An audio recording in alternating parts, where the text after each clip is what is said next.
一直咳嗽，胸部 CT 又查不出什么问题，要警惕几种毛病，有的呢不治疗它自己也能好。咳嗽超过8周呢，称为慢性咳嗽。慢性咳嗽有的伴有咳痰，有的是干咳，有的是白天咳嗽，有的是晚上咳嗽。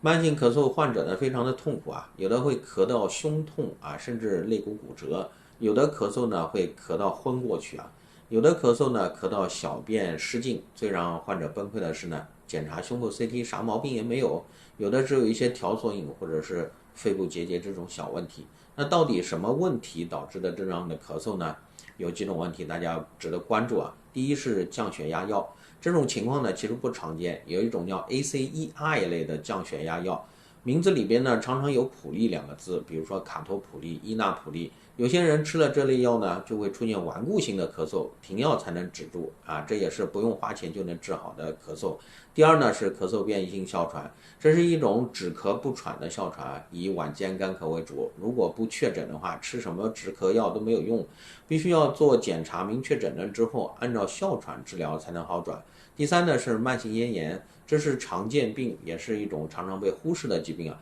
有很多人觉得自己咳嗽很特殊啊，绝不可能是慢性咽炎这种普通的疾病导致的。其实慢性咽炎的症状啊各不相同，总体来说呢，以咽喉部的异物感为主，咳不出来呢又咽不下去。有些慢性咽炎啊有背后的原因，比如说和下面这个疾病就有相关性